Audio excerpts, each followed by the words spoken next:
তো আজকে আমি আলোচনার শুরুতে আপনাদের কাছে একটা গুরুত্বপূর্ণ বিষয় নিয়ে কথা বলবো, এবং মা বোনেরা যারা আছেন আপনাদের কাছে যদি খাতা কলম থাকে আপনারা বিষয়টি নোট করে নিয়ে যাবেন। একেবারে প্রথম ভূমিকায় আমি যে কথাগুলো বলবো সেই কথাটা হচ্ছে, আপনার ঘরে যদি ছেলে মেয়ে নারী পুরুষ সবার মুখে মুখে 5টি শব্দ থাকে। কয়টা? 5টি। মনোযোগ আছে আপনাদের? আছে। আপনার ঘরে ছোট বাচ্চা, মুরব্বী, নারী পুরুষ, ছেলে মেয়ে সবার মুখে মুখে যদি 5টি শব্দ থাকে তাহলে বুঝবেন আপনার ঘরে ইসলাম আছে। বলেন কয়টা শব্দ? 5টি শব্দ। সবার মুখে মুখে থাকতে হবে, তাইলে বুঝবেন আপনার ঘরে কি আছে? ইসলাম। ইসলাম আছে। 1 নম্বরে বিসমিল্লাহ। বলেন সবাই। বিসমিল্লাহ। খাইতে বসতে পান করতে কি বলবেন? বিসমিল্লাহ বললে কাজের সফলতা দান করেন কে? আল্লাহ। এটা মোমেনের একটা কোয়ালিটি, গুণ। যারাই বিসমিল্লাহ বলে আল্লাহ তাদের কাজের সফলতা দান করেন। আপনার বাচ্চাটা পড়তে বসতে গেছে, টেবিলে বসেই বলতেছে বিসমিল্লাহ, তাহলে বুঝবেন বাচ্চার কাছে কি আছে? ইসলাম আছে। আপনার স্ত্রী চুলা জ্বালাবে, রান্না করবে, তিনি যদি বলে বিসমিল্লাহ, এটা বলে যদি চুলাটা জ্বালায়, তাহলে বুঝবেন আপনার রান্নাঘরে কি আছে? ইসলাম আছে। কথা কন না কেন? ইসলাম আছে। এভাবে করে প্রত্যেক কাজে কাজে যদি আপনার ঘরের প্রতিটি সদস্য বিসমিল্লাহ বলে, এবং সেটা জোরে জোরে বলতে হবে, আস্তে নয়। আপনি বলবেন জোরে কেন? কারণ আমি জোরে বললে আমার ছোট বাচ্চাটা এটা শিখবে, আমাকে দেখে আরেকটা লোক উৎসাহিত হবে। নিজ শব্দে শব্দবিহীন 10 জন আলেমও যদি একসাথে খেতে বসে বিসমিল্লাহ যদি আস্তে বলে, এটা পরিপূর্ণতা পায় না। কিন্তু একজন যদি জোরে বলে, দেখবেন সকলে জোরে বলা শুরু করে দেয়। 5টি শব্দ যদি আপনার ঘরে থাকে আপনি বুঝবেন ইসলাম আছে। 1 নম্বরে বিসমিল্লাহ। 2 নম্বরে আপনার ঘরের প্রত্যেক সদস্যের মুখে মুখে যদি থাকে ইনশাআল্লাহ, আপনি বুঝতে পারবেন আপনার ঘরে ইসলাম আছে না নাই। আপনার বাচ্চাটা স্কুলে রওনা দিছে, মাদ্রাসায় রওনা দিছে, আপনি জিজ্ঞেস করছেন তুমি কোথায় যাও, সে যদি বলে ইনশাআল্লাহ স্কুলে যাব, ইনশাআল্লাহ মাদ্রাসায় যাব, তাহলে বুঝতে হবে তার কলিজার ভিতরে ইসলাম আছে না নাই। আপনি বাজারে রওনা দিছেন, একজন আপনাকে জিজ্ঞেস করলো আপনি কোথায় যান, আপনি যদি বলেন ইনশাআল্লাহ আমি বাজারে যাব, এটাই মোমেনের কোয়ালিটি। কারণ আপনি বাজারে যেতে পারবেন না যদি আপনাকে কে নিয়ে না যায়। আল্লাহ। এজন্য কি বলবেন? ইনশাআল্লাহ। আপনার স্ত্রী রান্না করতে রওনা দিছে, আপনি জিজ্ঞেস করছেন তুমি কোথায় যাও, আপনার স্ত্রী যদি বলে ইনশাআল্লাহ রান্না করতে যাচ্ছি, তাহলে বুঝবেন আপনার ঘরে ইসলাম আছে। কয়টা গেল? 3 নাম্বার, আপনার ঘরে যদি মাশাআল্লাহ শব্দটা থাকে, কোনো মানুষ ভালো কাজ করলো, বাচ্চা আপনাকে পানি এনে দিল, অথবা মুরব্বীরা কোনো ভালো কাজ করলো, ভালো রেজাল্ট বাচ্চারা করলো, যে যেই কাজে করুক না কেন আপনি যদি মাশাআল্লাহ বলেন, একটা ছোট বাচ্চা একটা ইসলামের সঙ্গীত কইলো অথবা একটা কোরআনের তেলাওয়াত করলো, আপনি যদি বলেন মাশাআল্লাহ তোমার তেলাওয়াতটা অনেক সুন্দর, তাহলে তাদের কাজের স্পিরিট দ্বিগুণ হয় নাকি হয় না? কি বলবেন? মাশাআল্লাহ। মাশাআল্লাহ। কয়টা গেছে? 4 নম্বরে সুবহানাল্লাহ। বলেন সুবহানাল্লাহ। কোন আশ্চর্যজনক কথা শুনলে, নারী পুরুষ ঘরের সমস্ত মানুষের জবানে যদি থাকে আলহামদুলিল্লাহ, এই আলহামদুলিল্লাহ যারা বলে, পৃথিবীতে যত খালি জায়গা আছে পুরা খালি জায়গাটাকে ভর্তি করে নেক দিয়ে দেন কে? আরেক হাদিসে তামলুল মিজান মনে হয়েছে, মিজানের পাল্লাটাকে ভর্তি করে নেক দেন কে? সুবহানাল্লাহ। বলেন জিকিরটা কি? সুবহানাল্লাহ। কয়টা গেছে? সর্বশেষ 5 নাম্বার, যখন এই যে অবস্থা আপনি আছেন, আপনাকে যখন জিজ্ঞেস করা হয় কেমন আছেন, যদি বলে আলহামদুলিল্লাহ ভালো আছি, আপনার ছোট বাচ্চাটাকে যদি জিজ্ঞেস করেন তুমি কেমন আছো, বাচ্চা যদি বলে আলহামদুলিল্লাহ ভালো আছি, আপনার স্ত্রীকে যদি জিজ্ঞেস করেন কেমন আছো, সে যদি বলে আলহামদুলিল্লাহ ভালো আছে, তাহলে বুঝতে হবে ওই ঘরে ইসলাম আছে না না। শব্দ কয়টা? এক নম্বরে বিসমিল্লাহ, দুই নম্বরে ইনশা আল্লাহ, তিন নম্বরে মাশা আল্লাহ, চার নম্বর সুবহানাল্লাহ, পাঁচ নম্বর আলহামদুলিল্লাহ। এই প্রত্যেকটা শব্দের ভিতরে আল্লাহর নাম আছে। আবার এই প্রত্যেকটা শব্দ আল্লাহর কোরআনে থাকার কারণে শব্দগুলো উচ্চারণ করলে প্রতি অক্ষরে অক্ষরে 10 করে নেকি আছে না না। আপনি বলবেন মোল্লা ভাই কথাটা আপনি শুরুতে কেন আনলেন? এটার একটা গুরুত্বপূর্ণ ব্যাপার আছে। একটা কথা মনে রাখবেন, ইসলামের সুদিন বলতে কিছুই নাই, কারণ ইসলাম ওলাদেরকে পৃথিবীতে আজীবন সংগ্রাম করার জন্য তৈরি করেছেন কে? ইব্রাহিম আলাইহিস সালাম। তিনি সংগ্রাম করার পরে সংগ্রাম বন্ধ হয় নাই। হযরত ইয়াকুব আলাইহিস সালাম সংগ্রাম করার পরে সংগ্রাম বন্ধ হয় নাই। মুসা আলাইহিস সালাম ফেরাউনের মতো স্বৈর শাসককে হটায় দেওয়ার পরেও সংগ্রাম বন্ধ হয় নাই। আপনার আমার নবী, বিশ্ব নবী আবু জাহিল, আবু লাহাব, উতবা, সাইবা, মুগিরাদের মতো বড় বড় নেতাদেরকে হটায় দেওয়ার পরেও সংগ্রাম বন্ধ হয় নাই। সুতরাং মুছে তেল দিয়ে কোনো লাভ নাই। এই বাংলাদেশেও যারা ইসলামী আন্দোলন করেন, মাথার মধ্যে সব সময় রাখতে হবে আমাদের সংগ্রাম চলবে ততদিন, কিয়ামতের বাঁশি বাজানো হবে না যতদিন।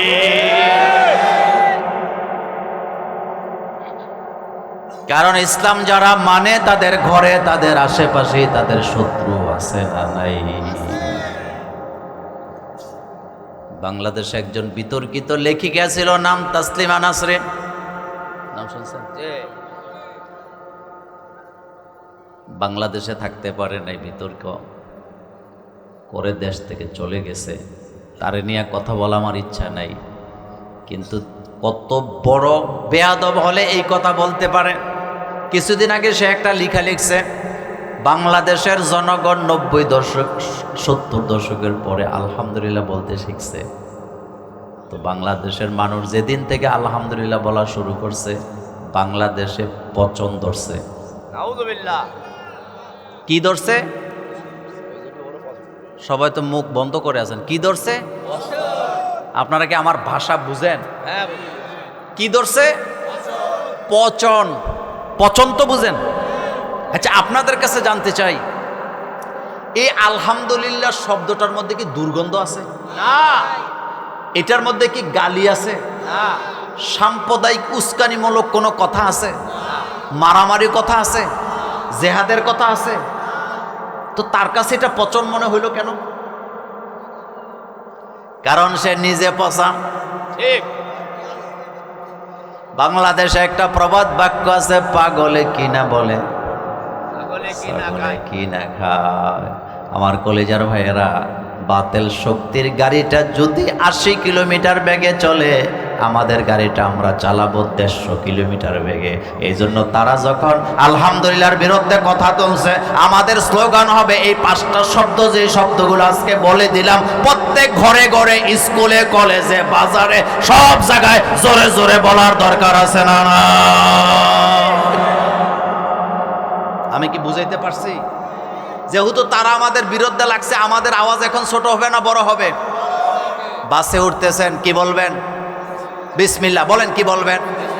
বিমানে উঠতেছেন, জোরে জোরে কি বলবেন? বিমান থেকে নামতেছেন, জোরে জোরে কি বলবেন? কোথাও দাওয়াত খাইতে গেছেন, জোরে জোরে বিসমিল্লাহ বলবেন।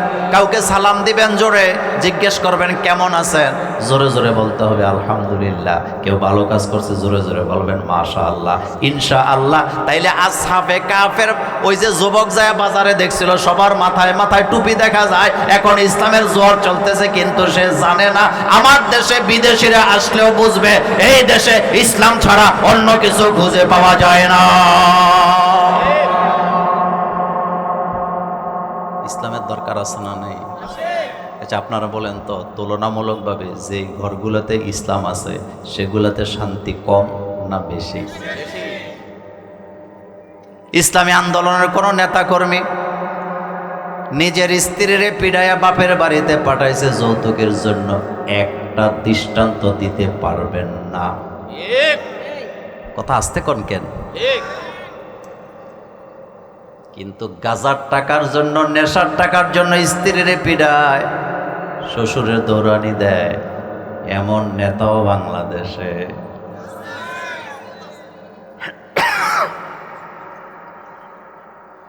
আমাদের সংগ্রাম থাকবে না ততক্ষণ ইসলামের বিজয় হবে না। এটা আমার 2 নাম্বার কথা শোনেন।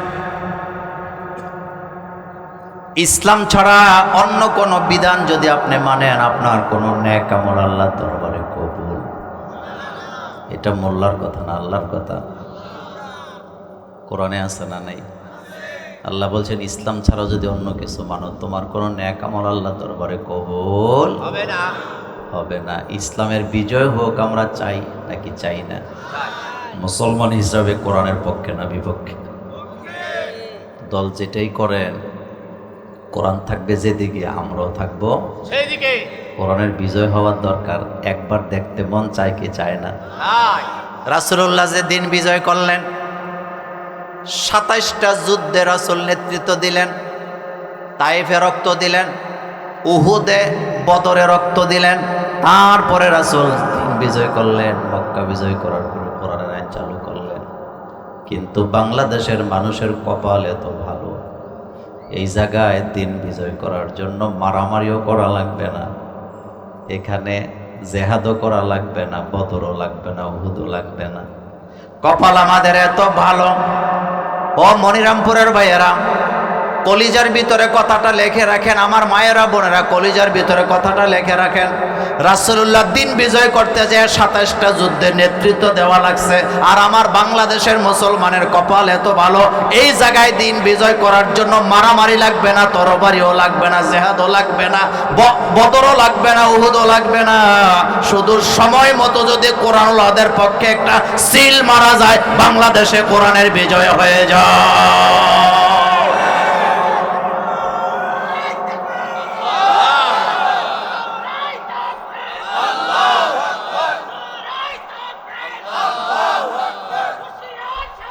আমার কলেজার ভাইয়েরা, এখানে কি মারামারির দরকার আছে? কথা আসতে কোন কেন? কোনো জেহাদ লাগবে, তরবারি লাগবে, বদর লাগবে, উহুদ লাগবে, রক্ত লাগবে? শুধু কি বুঝছেন না আপনি আমাকে? অবশ্যই 100%। কি লাগবে? সিল। কি লাগবে? ভোট। একটা ভোট। এটা যেন মনে থাকে। এই পয়েন্টে, দ্বিতীয় পয়েন্টে আমার কথা শেষ। আমরা মুসলমান, যে যেই দলে করে অন্তত একবার কোরআনের আইন দেখতে চাই। ঠিক। কয়বার? আর এত সহজ করে আল্লাহ দিছে, সহজটা যদি কাজে লাগাইতে না পারি, বুঝবো ইসলামের আইন দিয়া নিজেদেরকে চালাবার যোগ্যতা আমাদের নাই। আমরা কপাল পোড়া। আমরা কি পোড়া? দলাদলি বুঝি না, আগামীতে ইসলামের পক্ষে কাজ করতে রাজি আছি না নাই? 2 হাত উঁচু করে আমার আল্লাহকে দেখায় দেন। আল্লাহু আকবার। আল্লাহু আকবার। সৎ লোকের শাসন চাই। আল্লাহর আইন চাই। আল্লাহ যেন আমাদেরকে কবুল করে, আমরা বলি আমিন। আমিন। আপনারা কি রাগ করছেন? না। কষ্ট পাইছেন? আমি কথা বললাম কার? আল্লাহ। একেবারে সহজ না আমাদের জন্য? এর চেয়ে সহজ আর দুনিয়াতে বিপ্লব আছে? আল্লাহ যেন আমাদেরকে কবুল করেন। আসেন আমি কোরআন থেকে আপনাদের জন্য কথা বলবো আজকে আমি সূরাতুল বাকারার 30 নম্বর আয়াত থেকে আপনাদের সামনে কথা বলতে চাই। এই একটি আয়াত থেকে যতটুকু বলতে পারি ইনশাল্লাহ চেষ্টা আমরা করব। দেখেন, খুব মনোযোগ দিবেন। আমি কিন্তু লম্বা কথা বলতে পারি না, আমার দুর্বল মানুষ আমি, এক কথা শেষ। শুনেন, এই পৃথিবীতে আমরা কেউ ছিলাম না, কিন্তু পৃথিবীটা ছিল। আদম আলাইহিস সালামও তখন ছিলেন না, কিন্তু পৃথিবীতে সমাজ ছিল। এই পৃথিবীতে আমাদের আগে আমাদের মতো করে জিনেরা বসবাস করতেন। কারা? জিন। জিন জাতি। এই যে মনিরামপুরের জমিনে আজকে আপনারা এভাবে বসে আছেন, একটা সময় জিনেরা আমাদের চেয়ে সংখ্যায় আরো অনেক বেশি ছিল। কিন্তু জিনেরা যখন নিজেরা নিজেরা মারামারি করতে শুরু করলেন, আল্লাহর নাফরমানি শুরু করলেন, আল্লাহর জমিনে থেকে আল্লাহর ইবাদতকে বাদ দিয়ে নিজেদের মন গড়া জীবনযাপন শুরু করলেন, আল্লাহ পাক সিদ্ধান্ত নিলেন এই জাতিকে এখান থেকে বিতাড়িত করবেন। আল্লাহ পারবেন তো নাকি? ক্ষমতা আছে? আল্লাহ যখন সিদ্ধান্ত নিলেন তারা আল্লাহর হুকুম অমান্য করার কারণে তাদেরকে জমিন থেকে হটায়া দিবে, কাতারে কাতারে ফেরেশতা আল্লাহ পাক জমিনে নামায় দিলেন। ফেরেশতাদেরকে আল্লাহ অর্ডার করলেন, জিনদেরকে পিটাও, জিনদেরকে এখান থেকে পিটায় বিতাড়িত করো। জিনেরা জমিনে জিনদেরকে বিতাড়িত করার জন্য ফেরেশতারা আসলেন। জিনেরা ছিল আগুনের তৈরি, ফেরেশতারা ছিল নূরের তৈরি। শুরু হয়ে গেল যুদ্ধ জিন আর ফেরেশতাদের মধ্যে। কাদের মধ্যে যুদ্ধ শুরু হয়েছে? জিন আর ফেরেশতা। ফেরেশতাদের পক্ষে কে? জিনদের বিপক্ষে কে? যুগে যুগে ইতিহাস পড়ে দেখেন, আল্লাহ যাদের পক্ষে থাকে তাদেরই বিজয় হয়। এই দৃষ্টান্ত বাংলাদেশেও আছে না? না, ফেরেশতারা এসে জিনদেরকে এমন পিটানি দিলেন, জিনদের পরাজয় হলো, ফেরেশতারা বিজয় লাভ করলেন। সমস্ত জমি থেকে জিনদেরকে বিতাড়িত করা হলো। জমিন এখন খালি। জমিন কি খালি? তা আপনাদের জমিনকে আমরা খালি রাখেন না ফসল করেন? 3 বছর যদি আপনি আপনার জমিনে ফসল না করেন, 3 বছর পরে গেলে আপনি কি এটা জমিন পাবেন না জঙ্গল পাবেন? কোন জঙ্গল পাবো? তো আল্লাহ তো আল্লাহর জমিন খালি রাখবেন না, এটাতে তো আল্লাহ ফসল ফলাবেন। তখনই আল্লাহ রাব্বুল আলামিন সমস্ত ফেরেশতাদেরকে ডাকলেন।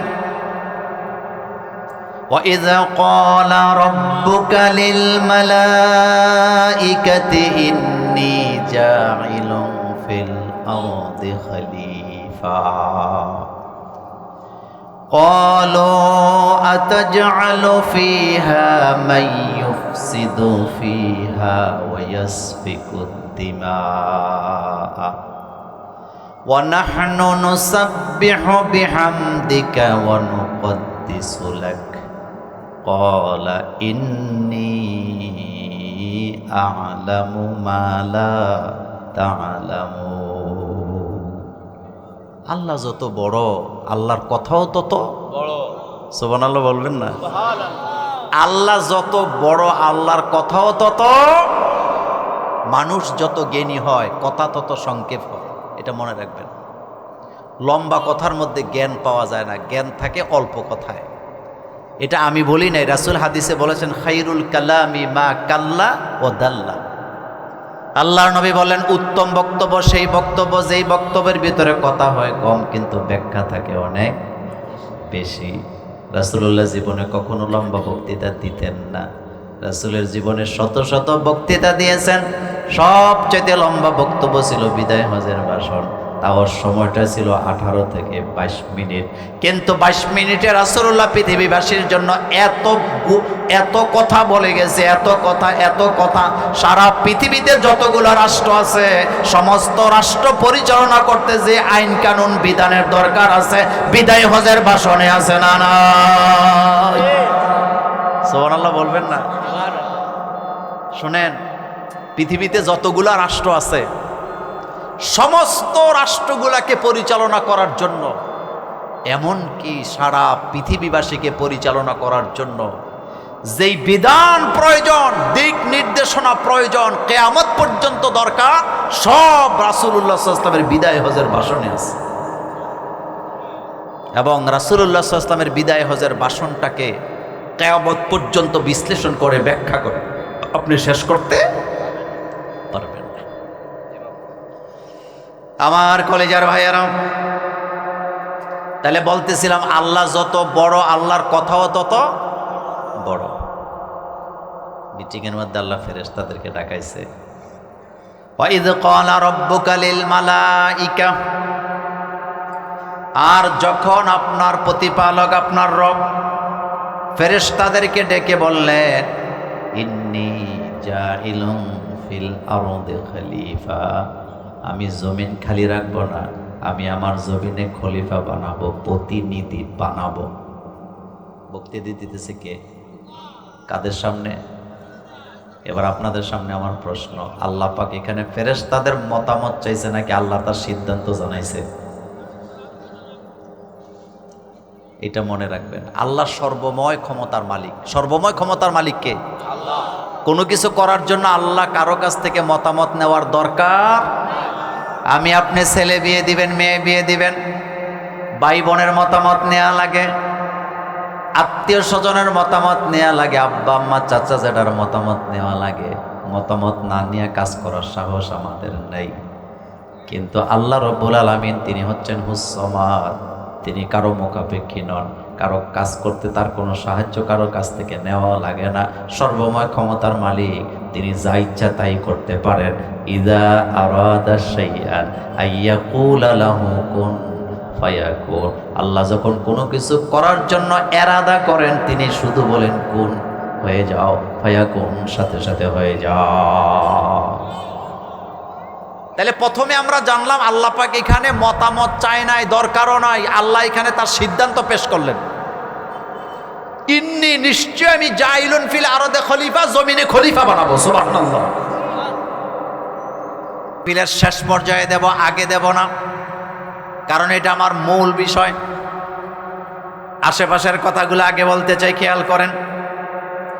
আল্লাহ পাক যখন বললেন ওয়াইদ ক্বালা রাব্বুকা লিল মালাইকা, আল্লাহ যখন ফেরেশতাদেরকে ডেকে বললেন ইন্নী জাইলুন ফিল আরদি খলিফা, আমি জমিনে খলিফা বানাবো। ক্বালু, সমস্ত ফেরেশতারা বললেন আতাজআলু ফিহা মান ইউফসিদু ফিহা ওয়া ইয়াসফিকুদ দিমা, আপনি কি এমন একটা জাতিকে এখানে বানাবেন যেই জাতি ফাসাদ করবে, মারামারি করবে, ঝগড়া করবে, একজন আরেকজনের রক্ত ঝরাবে? কি ঝরাবে? ওয়া নাহনু নুসাব্বিহু বিহামদিকা ওয়া নুকদ্দিসু লাক, আমরাই তো আপনার প্রশংসা করছি, আমরাই তো আপনার তাসবিহ করছি, আমরাই তো আপনার হামদ করছি, নাত করছি, আপনার বরত্ব প্রমাণ করছি। ক্বালা, আল্লাহ পাক বললেন ইন্নী আ'লামু মা লা তা'লামুন, আমি যেটা জানি তোমরা সেটা জানো না। কি অসাধারণ কথা! এখন আসেন ব্যাখ্যা করে, আল্লাহর কালাম তো ব্যাখ্যা করে শেষ করা যায় না। এই আয়াতের কালামুল্লাহর কালামকে যদি আপনি কলম দিয়ে লিখেন, কিয়ামত হবে, কলম কালি শেষ হবে, আপনি লিখে শেষ করতে পারবেন না। আপনি যদি মুখ থেকে, জবান থেকে তাফসির করতে শুরু করেন, পৃথিবীর যত তাফসিরবিদ আছে তাফসির করে করতে করতে কিয়ামত হবে, আল্লাহর কালামকে ব্যাখ্যা করে শেষ করা যাবে না। আলহামদুলিল্লাহ। তবে আল্লাহ মানুষকে এত জ্ঞান দেয় নাই, ওমা উতিতু মিনাল ইলমি ইল্লা কলিলা।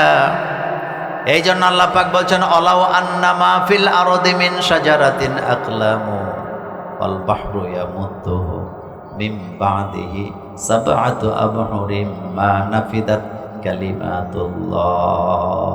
আল্লাহ বলছেন এই পৃথিবীতে যত গাছপালা আছে সব কেটে যদি কলম বানাও, সমুদ্র মহাসমুদ্রের পানিগুলো যদি কালি বানাও, ওই কলম আর কালি দিয়ে যদি লিখতে শুরু করে দাও, মা নাফিদাত কালিমাতুল্লাহ, আল্লাহর কালামের ব্যাখ্যা করে তুমি শেষ করতে পারবা না।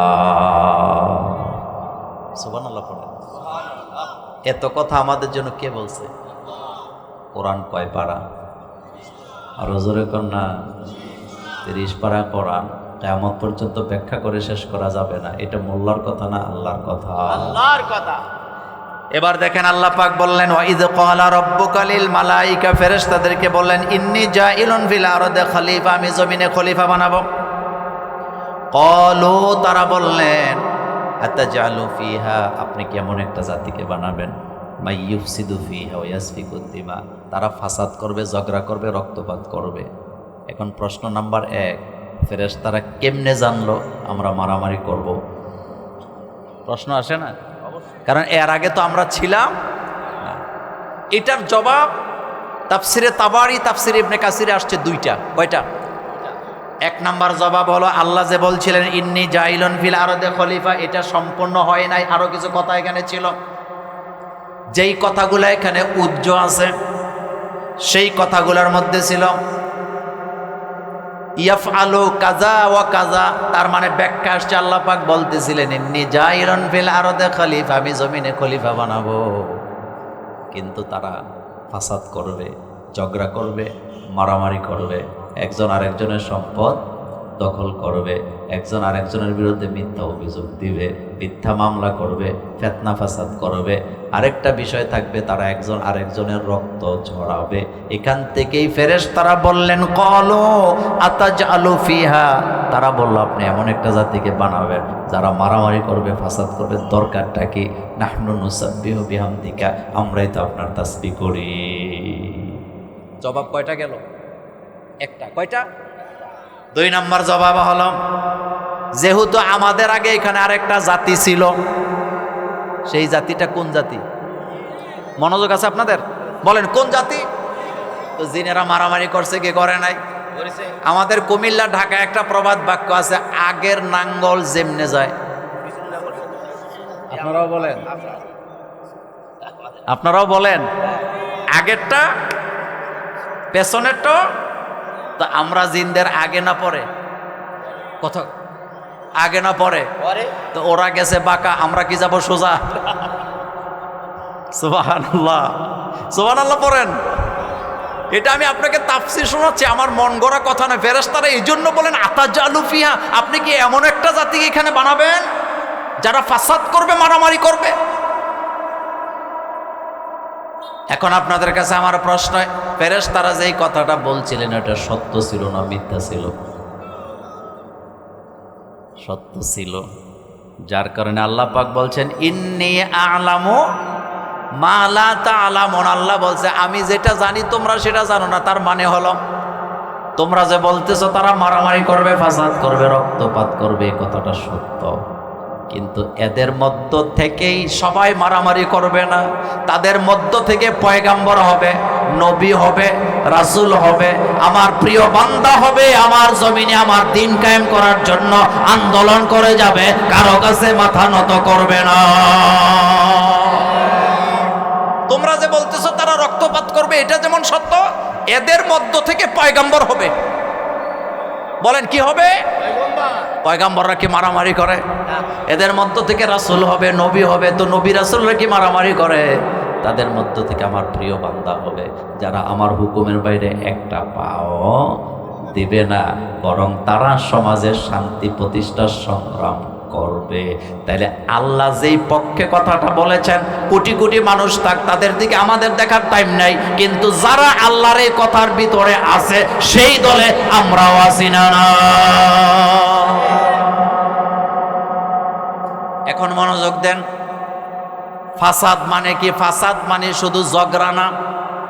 ফাসাদ মানে হলো এক ভাই আরেক ভাইয়ের জমি দখল করবে, এটা ফাসাদ। এক ভাই আরেক ভাইয়ের বিরুদ্ধে মিথ্যা মামলা দিবে, ভাই হইয়া ভাইয়ের রাস্তা বন্ধ করে দিবে। দেয়নি কতক্ষণ না কেন? আপন মারপেটের ভাই হইয়া তার ভাইকে রাস্তা দিতে চায় না, রাস্তা বন্ধ করে দেয়। নিজের বাড়িটা রাস্তার পাশে, ভাইয়ের বাড়িটা পেছনের দিকে।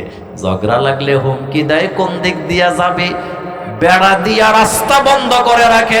এমন ডাকাত ভাই আমাদের যশোরেও আছে না? না, এটা ফাসাদ। এটা কি? এক জায়গার কথা আরেক জায়গায় লাগায়। এটা কি? এই জায়গায় মহিলারা কয় নাম্বার, কতক্ষণ না কে? মানুষের ঘরের ভিতরে যে চোখ দেয়, এটাও ফাসাদ। রাসূল হাদিসে বলছেন, যারা মানুষের বাড়িতে উকি ঝুঁকি মারে, আমি রাসূলুল্লাহর হাতে যদি একটা বল্লম থাকতো, আমি আমার বল্লমটা দিয়ে তাদের চোখ দুইটা বন্ধ করে দিতাম। ডরান কেন? এরকম অভ্যাস আমাদের আছে না? আমি বলি নাই, রাসূলুল্লাহ সাল্লাল্লাহু আলাইহি ওয়াসাল্লাম বলেছেন, কেউ যে মানুষের বাড়িতে যারা উকি ঝুঁকি মারে, আমি মুহাম্মদ সাল্লাল্লাহু আলাইহি ওয়াসাল্লামের হাতে যদি একটা বল্লম থাকতো, আমি আমার বল্লমটা দিয়ে তাদের চোখ দুইটা অন্ধ করে দিতাম। কারণ আপনি মানুষের বাড়ির কথা নিয়ে টানাটানি করেন কেন? মানুষের বাড়িতে চোখ দেন কেন? মানুষের পার্সোনালিটি বলতে একটা জিনিস আছে না? নেই? তা আপনি কান্দেন কেন? আপনি মানুষের কথা শুনতে চান কেন? নিজের আমল নামায় দোষের কোনো কথা কন না কেন? শেষ নাই, কিন্তু আরেকজনের দুর্গন্ধ খুঁজতে যায়। কথা কি বলবো? বলেন। বলার জন্যই তো আনছেন। যে বাই হইয়া বাইয়ের রাস্তা বন্ধ করে রাখে, আসেনি? মদিনায় যখন রাসূল রাষ্ট্র কায়েম করলেন, রাস্তার ব্যাপারে রাসূল ঘোষণা দিছে প্রত্যেকটা রাস্তাকে ডবল করে দাও। আল্লাহ রাসূল বুখারীর হাদিসে বললেন, যারা মানুষের জন্য রাস্তা খুলে দেয় আল্লাহ তাদের জন্য জান্নাতের রাস্তা খুলে দেয়, যারা মানুষের রাস্তা বন্ধ করে আল্লাহ তাদের জন্য জান্নাতের রাস্তা বন্ধ করে দেয়। বাই হইয়া বাইরে রাস্তা দেয় না। একটা মরা লাশ বাইর করতে, মরা লাশের খাটিয়াটা বহন করতে কমপক্ষে 5 ফিট জায়গা লাগে। এতটুকুন জায়গা রাস্তার জন্য দিতে চায় না, এমন ডাকাইত আছে না? না, এটা ফাসাদ। বলেন এটা কি? ওয়াসফিকুদ্দিমা, রক্তপাত করবে, বাই হইয়া বাইয়ের রক্ত জড়ায়। বাংলাদেশে কিছু কিছু জেলা আছে মারামারি করে তারিখ দিয়া, সময় দিয়া, ডেট দিয়া। আসেনি? কোন জেলা? ডেট দেয় আগামী শনিবারে সকাল 10টায় মারামারি হবে, মনিরামপুর থানা আর আমাকে বলে জিকরগাছা থানা। আমাকে তো বলে না। আমার কলেজের ভাইয়েরা ডেট দেয়, তারিখ দেয়। আপনাদের কাছে যা মনের কথার কথা বলি, মনিরামপুর থানা পাশে কোন থানা? জিগরগাছা থানা। মাইকিং করলো, মারামারি হবে, হাজার হাজার মানুষ সেখানে আসবে।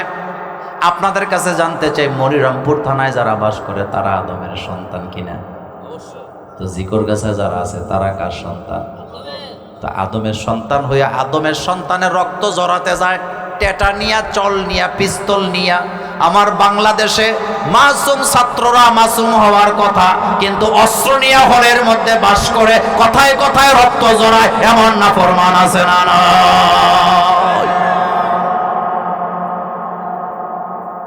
মাইকিং করা হলো আগামী শনিবার মারামারি জিকরগাছার মনিরামপুর থানা। সকাল 10টায় মারামারি শুরু হয়েছে। যুবকেরা তো মারামারি চায় না, যুবকেরা 999-এ ফোন দিছে। কার কাছে? পুলিশে ফোন দিয়া কইছে তাড়াতাড়ি আসেন, 2 থানায় মারামারি লাগতেছে। বাংলাদেশের পুলিশ এত ভালো, মারামারি থামে না যতক্ষণ জায়গায় যায় না ততক্ষণ।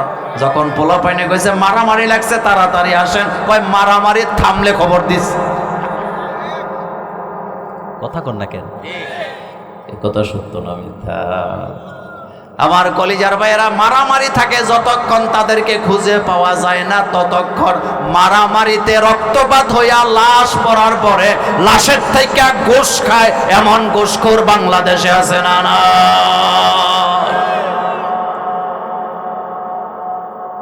গোশ বোধ আপনাদের এলাকায় নাই? এটা কোন ইউনিয়ন? আপনাদের ইউনিয়নে বোধহয় জন্ম নিবন্ধন আনতে টাকা লাগে না। ডক্টর ইউনূসের একটা ডায়লগ আছে, দেশ সংস্কার। দেশ সংস্কার করেন, আমি নিষেধ করি না, কিন্তু আমারও তো একটা ডায়লগ আছে। আপনাদের কাছে জানতে চাই, দেশ সংস্কার আগে না মানুষ সংস্কার আগে? বুঝে শুনে বলেন। আচ্ছা বলেন তো, দেশ কি চুরি করে? চুরি করে কারা? তো ভালো হওয়ার দরকার কারা? দেশ কি দুর্নীতি করে? দুর্নীতি কারা করে? তো ভালো হওয়া দরকার কারা? তো আপনি মানুষের আগে সংস্কার করবেন।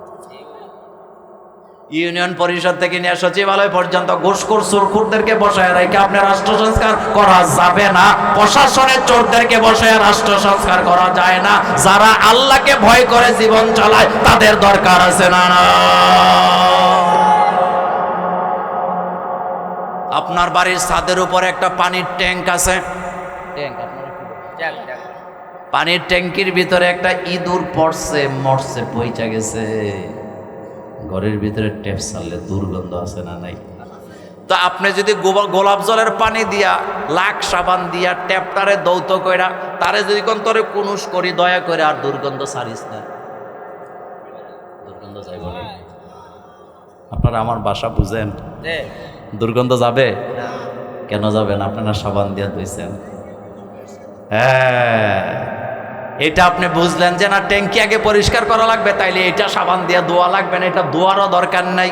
সুতরাং রাষ্ট্র সংস্কার লাগবে না, রাষ্ট্রের জনগণকে আগে কোরআন দিয়া শাস্তি দেন, হাত কাটার আইন চালু করে দেখেন, বাংলাদেশ সংস্কার হয়ে যাবে।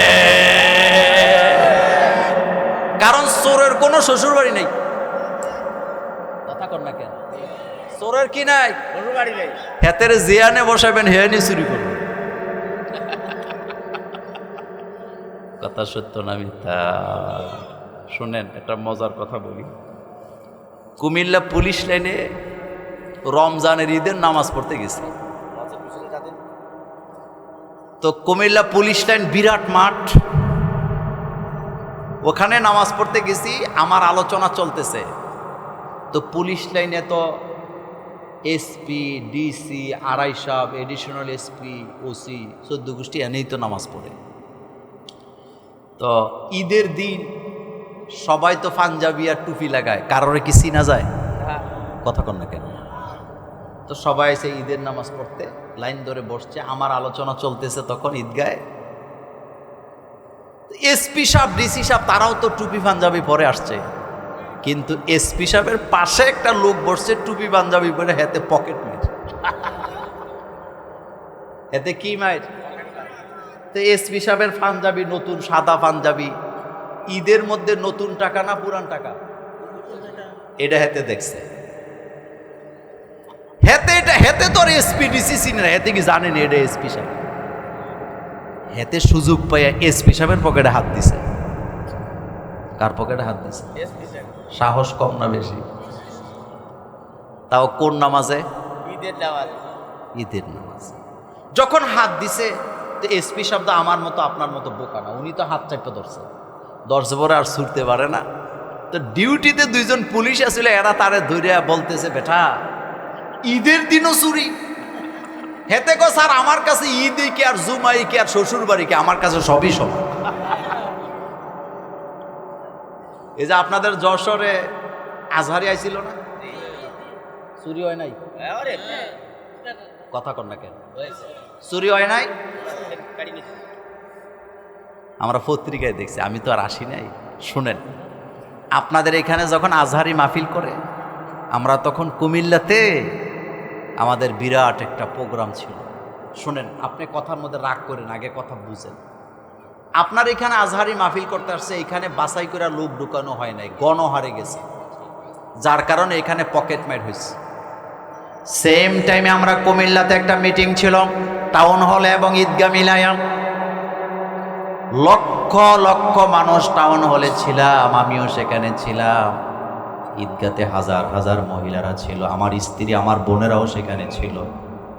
আমার স্ত্রী, আমার বোনেরা এসে বললেন, হাজার হাজার মহিলা কুমিল্লা ঈদগাতে, কারো একটা চেইনও হারায় যায় নাই, কেউ একটা সেলফি তোলারও চেষ্টা করে নাই, কারণ এখানে বাছাই করা সব মহিলা ইসলামী আন্দোলনের কর্মীরা ছিলেন।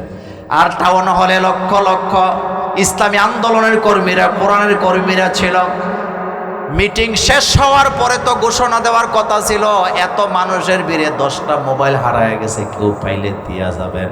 কিন্তু আপনি নেটে ঘুরে দেখেন, এই ঘোষণা হয় নাই, উল্টা ঘোষণা হয়েছে, গেট দিয়া বাইরে হইতে যাইয়া ধাক্কা ধাক্কিতে মোবাইল পড়ে গেছে, এই রকমের 8টা মোবাইল পাওয়া গেছে, স্টেজে জমা আছে, উপযুক্ত প্রমাণ দিয়া নিয়ে যাবেন। এখানে বাছাই করা ছিল বলে একটা মোবাইলও হারায় নাই, উল্টা মোবাইল পাওয়া গেছে।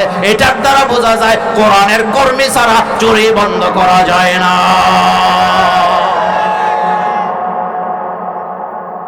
কথা কি বুঝাইতে পারলাম?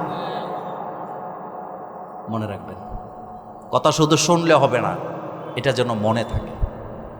তো কথা বলতেছিলাম, তারা রক্তপাত করে, রক্তপাত, ভাই হইয়া বাইরে খুন করে, এমন ঘটনা আছে না? এই আমরা সবাই কার সন্তান? জোরে বলেন, সবাই কার সন্তান? তো আমি যদি আপনার গায়ে হাত দেই, আপনি যদি আমার গায়ে হাত দেন, ভাইয়ে ভাইয়ে মারামারি হইল কিনা? হযরত ইউসুফ আলাইহিস সালাম ছোট মানুষ, হাঁটাচলা করতে পারে, এখনো বড় হয় নাই। রাতের বেলা স্বপ্ন দেখছে। কি দেখছে? স্বপ্নের কথা কাউকে বলবেন না, এটা নিষেধ। স্বপ্ন 3 প্রকার। কয় প্রকার? নাফসানিয়াত, রব্বানিয়াত, শয়তানিয়াত। একটা হলো নফস থেকে আসে চিন্তা করতে করতে যেটা দেখে, একটা আল্লাহর পক্ষ থেকে মুমিনকে দেখায়, আর একটা শয়তান আমাদেরকে দেখায়। তার মধ্যে শ্রেষ্ঠ হলো আল্লাহ, যেটা ইউসুফ আলাইহিস সালামের স্বপ্ন দেখাইছে কে? ছোট মানুষ স্বপ্ন দেখে উৎফুল্ল, বাচ্চারা তো কত স্বপ্নই দেখে। স্বপ্ন দেখার পর দৌড়ে বাপের কাছে গেছে, ইয়াকুব নবীর গলায় যায় জড়ায় ধরে বলতেছে, আব্বা, ইয়া আবাতি ইন্নী রাআইতু আহাদা আশারা কাওকাবা ওয়াশ-শামসা ওয়াল কমারা রাআইতুহুম লি সাজিদিন। ও আমার আব্বা, আমি তো স্বপ্নে দেখলাম 11টা তারকা, চন্দ্র সূর্য আমাকে সেজদা দিয়ে পড়ে আছে। সুবহানাল্লাহ কে দিচ্ছিল না? সুবহানাল্লাহ। সেজদা কে দিছে? চন্দ্র। আমার দিকে তাকান। ইয়া আবাতি, ও আমার আব্বা, রাআইতু, আমি স্বপ্নে দেখলাম আহাদা আশারা কাওকাবা, 11টা তারকা, ওয়াশ-শামসা ওয়াল কামারা, সূর্য চন্দ্র, লিসাজিদিন আমাকে সেজদা দিয়ে পড়ে আস। বলার সাথে সাথে হযরত ইয়াকুব আলাইহিস সালাম ছেলেকে বলতেছে, লা তাকসুস, চুপ, লা তাকসুস রুইয়াকা আলা ইখওয়াতিকা ফায়াকিদু লাকা কাইদা। ও আমার ছেলে, খবরদার এই স্বপ্নের কথা ভাইদের কাছে বলবা না। কাদের কাছে? ভাইদের কাছে। কাদের কাছে? ভাইদের কাছে। পাড়া প্রতিবেশীর কাছে না ভাইদের কাছে? বন্ধুর কাছে না ভাইদের কাছে? খবরদার এই স্বপ্নের কথা ভাইদের কাছে বলবা না। যদি বলো, তারা তোমার বিরুদ্ধে ষড়যন্ত্র করবে, তারা প্রকাশ্যে তোমার শত্রু হয়ে যাবে। শুনেন, স্বপ্ন দেখলে ভাই শত্রু হয়। কি স্বপ্ন এটা? কি স্বপ্ন বলেন তো? এমন কি স্বপ্ন যে স্বপ্ন দেখলেই ভাইয়েরা শত্রু হয়ে যাবে, তাকে মেরে ফেলবে? এটা কেমন স্বপ্ন? আমাদের মা বোনেরা অনেক সময় বুঝেন, আপনারাও বুঝেন না। স্বপ্ন দেখলেই মানুষের কাছে বলেন, এটা বলবেন না, বরং আল্লাহর দিকে তাকায় বলবেন, আল্লাহ, যেই স্বপ্ন তুমি দেখাইছ, কল্যাণ থাকলে কল্যাণ দাও, অকল্যাণ থাকলে আমাকে মুক্ত করো। ইউসুফ আলাইহিস সালামের স্বপ্ন দেখাইছে কে? এমন কি স্বপ্ন যে এটা বললেই ভাইয়েরা শত্রু হয়ে যাবে? কিন্তু না, ইউসুফ আলাইহিস সালামকে ইয়াকুব আলাইহিস সালাম নিষেধ করলেন। তিনি তো ছোট মানুষ, বুঝে নাই। ছোট মানুষ তো কোনো কিছু লুকাইতে, বাচ্চারা কোনো কিছু লুকাইতে পারে? ঘরের গোপন কথা যদি উদ্ধার করতে চান, বাচ্চারা একটা চিপস খাওয়াইন। কথা কর না কেন? কি খাওয়াবেন? আমি ছাত্র জীবনের একটা কথা বলি। এক বাসায় গেছি, তো যে কোনো কারণে গেছি, আমার আত্মীয়র বাসা। তো তা আত্মীয়ের বাসায় গেলে শুধু খাওয়াটাই দায়িত্ব না, তাদেরকে নসিহা করাও দায়িত্ব। তা আমি দুষ্টামি করে ওই বাচ্চারে তো চকলেট দিছি পকেট থেকে, তো দিয়ে কানে কানে বললাম, আচ্ছা তোমাদের ঘরে সবাই নামাজ পড়ে? তা আমার এক আঙ্কেল, কারো কাছে কই না, মাঝে মধ্যে পড়ে। বুঝেননি কথা? বাচ্চারা কিন্তু মিথ্যা কথাও বলে না। শুনেন, আমরা বড়রা যদি মিথ্যা কথা না বলতাম, আমাদের বাচ্চাগুলো জীবনেও মিথ্যা কথা শিখতো না। আমরা বড়রা যদি ঘরের মধ্যে গালাগালি না করতাম, বাচ্চাগুলো জীবনে একটা গালিও শিখতো না। আমাদের কারণে শিখে। বুখারীর হাদিসে আসছে, একজন বেদুইন মহিলা তার বাচ্চাকে ডাকতেছিলেন, কিন্তু বাচ্চাটা আসে না। বেদুইন মহিলা এবার নিজের হাতটাকে এভাবে মুঠ করে, এটারে কি কন? মুঠ। এভাবে মুঠ করে বলতেছে, ও বাবা আসো। বাচ্চাকে বলতেছে, আসো, আমার হাতে মজা আছে, তোমারে মজা দেব। এই অভ্যাসটা আমাদের মধ্যে আছে না নাই? এটা রাসূলুল্লাহ দেখতেছেন এই ঘটনাটা। যখন বলছে আসো আমি তোমাকে মজা দেব, বাচ্চা তো সহজ সরল দৌড়ায় মায়ের কাছে আসছে। মায়ের হাতটাকে ধরে খুলে দেখে হাতের মধ্যে কিছুই নেই, জিরো। এখন বাচ্চার চেহারাটা কালো হয়ে গেছে, মনটা দুর্বল। বিশ্ব নবী এটা দেখার পরে আল্লাহর নবী বলেন, ও বেদুইন মহিলা, তুমি তো বাচ্চাটারে মিথ্যা কথা শিখায়া দিলা। এই হাদিস আমাদেরকে শিক্ষা দিছে, বাচ্চাদেরকে মিথ্যা আশ্বাস দেওয়া যাবে না, বাচ্চাদের সামনে মিথ্যা কথাও বলা যাবে না। বাচ্চার বাপের কাছে টেলিফোন আইছে, বন্ধু ফোন দিছে, টাকা বইব, টাকা দেওয়া লাগবে। ফোন বাজতেছে, কথা কয় না। এবার রিসিভ করে বাচ্চারে কয় তোর আঙ্কেল রে কয়ে দে আমি বাসায় নাই। এবার বাচ্চার কানে যখন দিছে, বাচ্চার তো কথা মনে নাই। আঙ্কেলে সালাম দিছে, আসসালামু আলাইকুম, ওয়ালাইকুম সালাম। এবার মনে নাই, এবার কয় তোমার আব্বু কই? এবার বাপের জিজ্ঞাসা, আব্বু কি কইতাম? কথা কোন কি বলতেছে? আব্বু কি বলবো? বললা দে তোর আঙ্কেল নাই। আচ্ছা এখনো কি বলা বাকি আছে? কখনো বাচ্চাদের সামনে মিথ্যা কথা বলবেন। আর স্বামী স্ত্রী কখনো বাচ্চাদের সামনে ঝগড়া করবেন। আপনার মনির উপরের মানুষ তো স্বামী স্ত্রীর মধ্যে বোধ ঝগড়া টগড়া নাই। হ্যাঁ, মহিলারা আসছেন আজকে মাহফিলে। আচ্ছা তাদের ব্যাপারে লাস্টে কথা থাকবে দু একটা, কিন্তু এখন একটা বলে দেই। আমি বলি, আরবিতে একটা প্রবাদ বাক্য আছে, কামা তা দিনু তুদারু, যেমন কর্ম। মা বোনদেরকে আমি প্রায় সময় বলি, তোমাদেরকে যদি স্বামীরা দিনের বেলা পিটায়, তোমরা রাতের বেলা পিটাইবে। কথা কন না কেন? যেমন কর্ম, তো সমান অধিকার যেহেতু আপনার দিনে পিটাইছে, আপনার রাইতে পিটাইবেন। তবে মজার ব্যাপার কি জানেন?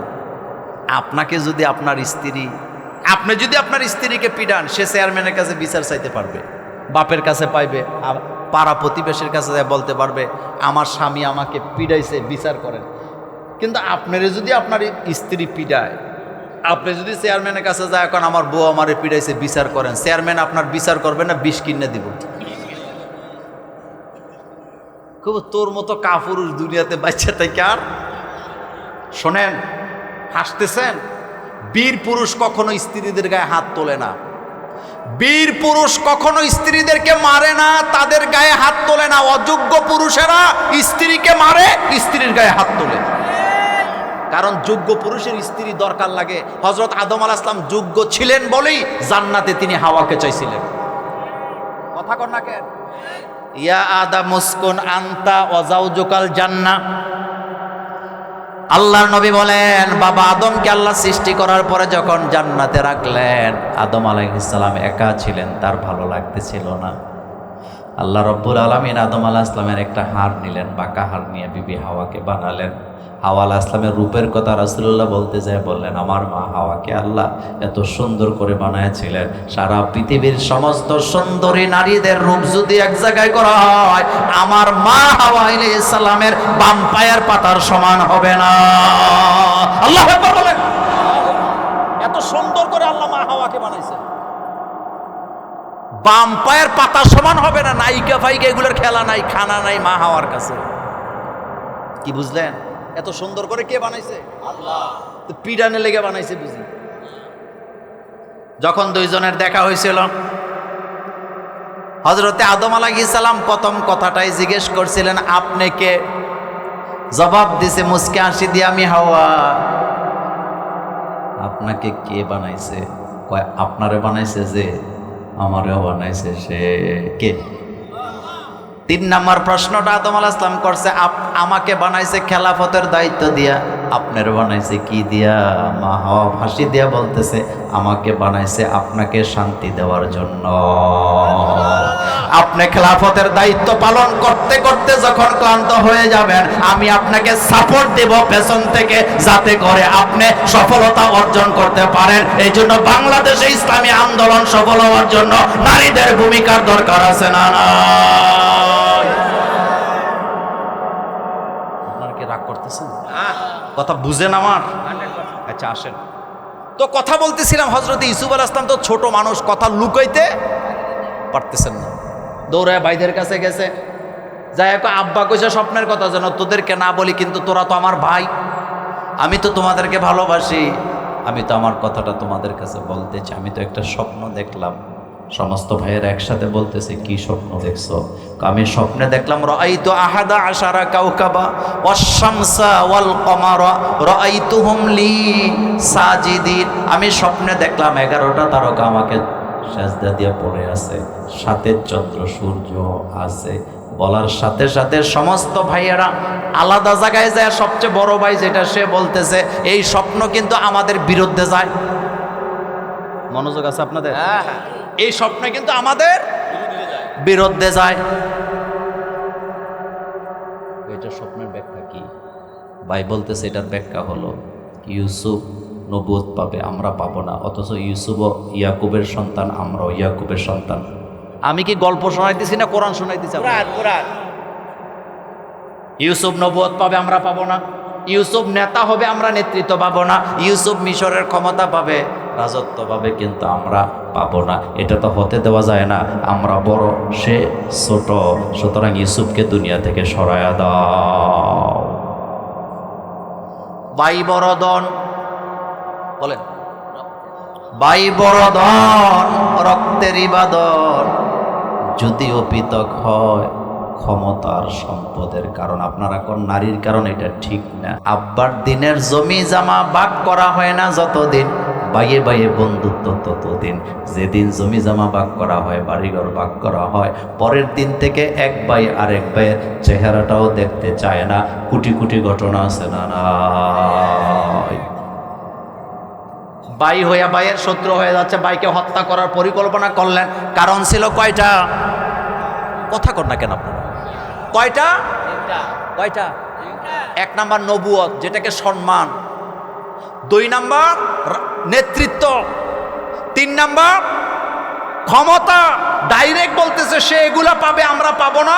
এই যে 11টা তারকা সেজদা দিয়া পড়েছিল, এগুলো আকাশের তারকা না, মানে এগুলো আমরা 11 ভাই, আমরা তার নেতৃত্ব মানতে বাধ্য, আমরা তার আনুগত্য করতে বাধ্য, সুতরাং তাকে দুনিয়াতে রাখা যাবে না। এই যে সেজদা দিয়েছিল, তার মানে আমরা বাধ্য হব। তাইলে বোঝা গেল ক্ষমতার জন্য ভাই ভাইয়ের শত্রু হয়, বন্ধু বন্ধুর শত্রু হয়, জুটো ভাঙ্গা চুরমার হয়ে যায়। এমন দৃষ্টান্ত বাংলাদেশে না।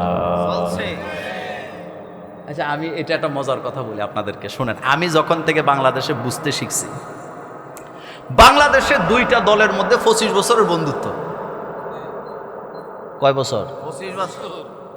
গোলাম আজমের বয়স কত? তো তুমি 2 বছর বেশি। আচ্ছা শুনলেন, কয় বছরের বন্ধুত্ব? কথা কন না কেন? 25।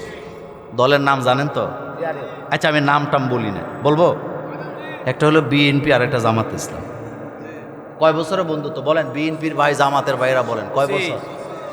এই যে রুমিন ফারহানা বলেন, আর ওই যে পাপিয়া ম্যাডাম ট্যাডাম বলেন, এরা জামাতের পক্ষে সংসদে জ্বর তুলতো না আগে? কথা কন না কেন? এরপরে টকশোতে কথা বলতো না? তা আচ্ছা, আপনারা বলেন তো, হঠাৎ করে 2025 সালের জানুয়ারিতে এসে এমন কি ঘটলো বাংলাদেশে, এক দল আরেক দলের চেহারাও দেখতে চায় না? মূলে কি? কথা কয় না যশোরের মা। আপনাদের কষ্ট হইতেছে? তাহলে আলোচনা মুনাজাত দেব তো, এটা জোরে বলেন, ঘটনা কি? আসলে কি নিয়ে লাগবে? ইউসুফ আল ইসলাম যে স্বপ্ন দেখছে, এখানে ইউসুফ আল ইসলামের কোনো দোষ ছিল? তো ইউসুফ আল ইসলামরা তারা হত্যা করতে চায় কেন? এটা বুঝলেই হলো। বলেন এটা কি? তারা বাপের কাছে যায়, আব্বা ইউসুফকে আপনি ভালোবাসেন, আমরাও তো ভালোবাসি। ইউসুফকে আপনি যতটা ভালোবাসেন আমরাও ভালোবাসি, আমাদের সাথে ইউসুফকে দেন, আমরা মাঠে যাব, তার সাথে খেলবো, তাকে আনন্দ দেব। হযরত ইয়াকুব আলাইহিস সালাম ডাইরেক্ট ঘোষণা দিয়েছে, আমি আমার ইউসুফকে তোমাদের সাথে দেব না, কারণ আমি তোমাদেরকে বিশ্বাস করি না। আমার ইউসুফ আমার সুসন্তান, তোমরা আমার কুসন্তান। কথা বুঝছেন আপনারা? তোমরা আমার কুসন্তান। বলেন কি সন্তান? কুসন্তান। কুসন্তান বুঝেন তো?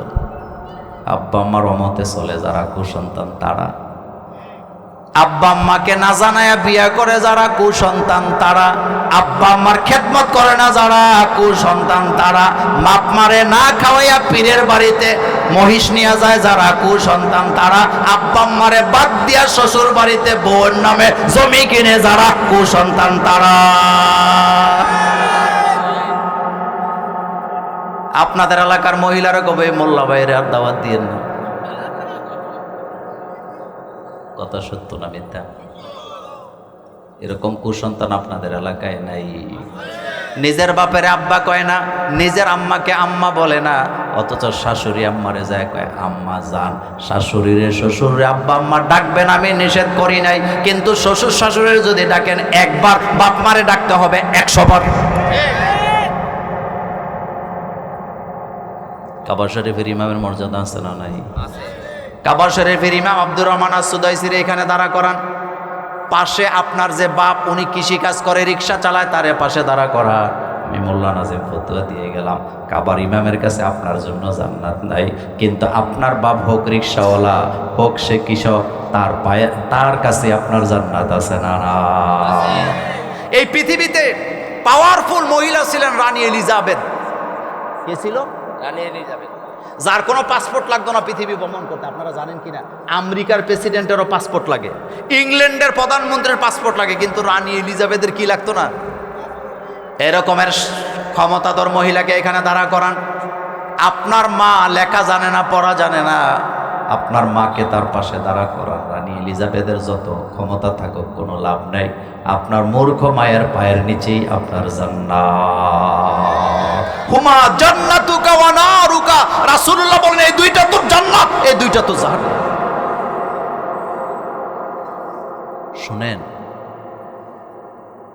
এ দেশে যত চোর বাটপার আছে, ঘুষখোর, দুর্নীতিবাজ, সবগুলা বউর নামে জমি জমা কিনে। কথা কর না কেন আপনি? কথা সত্য না মিথ্যা? কুমিল্লাতে এক পুলিশ অফিসার রিটায়ার্ড করার পরে আমার কাছে এসে একদিন কাঁদতেছে। তা আমার মুসল্লিদের মধ্যে প্রশাসনের লোকজন বেশি, সে রিটায়ার্ড পারসন। তা আমি বললাম আপনি এই বয়সে কাঁদেন কেন? কয় হুজুর, কষ্টের কথা কি কমো, বউ আর মেয়ে আমারে পিডাইয়া ধাক্কায় ঘর থেকে বের করে দিছে।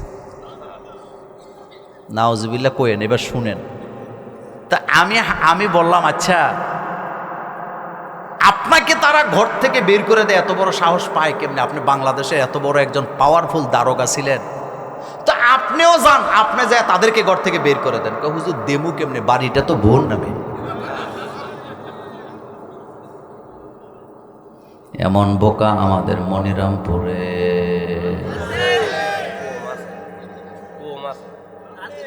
আপনি আবার গোপনে গোপনে করছেন না? হাদিয়া দিবেন স্ত্রীদেরকে, কি দিবেন? কথা কন না কেন? কি দিবেন? এটা সুন্নত। আবার আপনারা মনে মনে করেন আমি নিজে দেই, অসংখ্য দেই, যত দরকার তার চেয়ে বেশি দেই, এরপরও যেটা হাতে নেই এটার চাই না। স্ত্রীকে দিবেন, সম্মান করবেন, স্ত্রীকে সম্মান। শোনেন একটা কথা বলি, যাদের স্ত্রী আছে, প্রথমে বলি আপনারা যারা শ্বশুর শাশুড়ি আছেন, যতক্ষণ পর্যন্ত অন্যের মেয়েকে অর্থাৎ পুত্রবধূকে নিজের মেয়ের মতো মর্যাদা দিতে না পারবেন, নিজের মেয়ের অপরাধ যেভাবে মাফ করেন, আপনি যদি আপনার পুত্রবধূর অপরাধকে সেভাবে মাফ করতে, ক্ষমা করতে না পারেন, আপনি কখনো সংসারে শান্তি পাবেন না। আর আরেকটা কথা বলি, আপনারা যারা বিয়ে করছেন, আপনার স্ত্রীকে আপনি শাসন করতে পারবেন, কিন্তু আপনার বাপ, আপনার মা, আপনার ভাই, আপনার বোনেরা, আপনার আত্মীয় স্বজন আপনার স্ত্রীকে শাসন তো দূরের কথা, কটু কথা বলার অধিকার রাখে না। কথা কি বুঝেন? আচ্ছা, আপনাদের কাছে জানতে চাই, কোরআন হাদিসের কোথাও কি এটা দেখাতে পারবেন যে শ্বশুর তার পুত্রবধূকে গালাগালি করতে পারবে?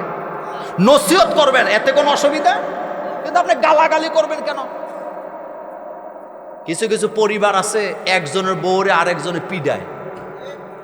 কথা কর না কেন? আপনার স্ত্রীকে আপনি শাসন করবেন, আপনার স্ত্রীকে আপনি নসিহত করবেন, ওয়াজ করবেন, শাসন করবেন, যা ইচ্ছা তা বলবেন, কিন্তু আপনার স্ত্রীকে অন্য কেউ যেন গালি দিতে না পারে। কেউ যদি এটা করতে আসে, আপনার দায়িত্ব আপনার স্ত্রীর সম্মান বাঁচানো, কারণ আপনার সম্মান আপনার স্ত্রীর সাথে জড়িত। এটা আপনার ফসলের জমির, এখান থেকে আপনার ছেলে মেয়েরা জন্ম নেয়। নিসাউকুম হারসুল লাকুম, এই কথা মোল্লার না আল্লাহর?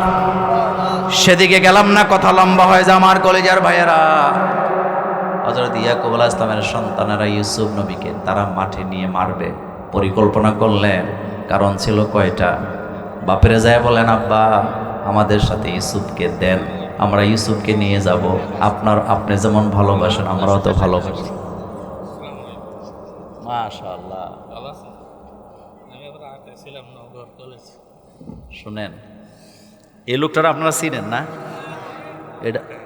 এটা আমার দুলা ভাই,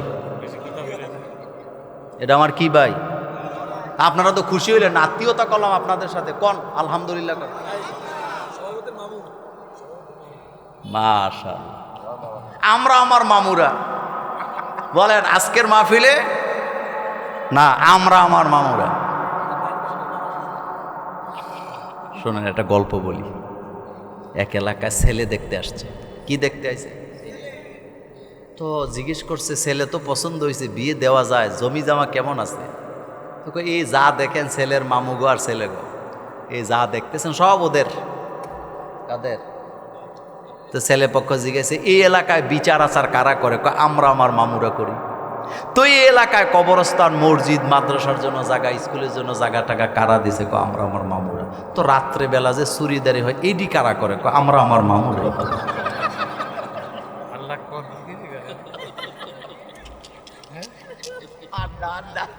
আমার কলিজার ভাইরা কথা কর না কেন? সব কারা?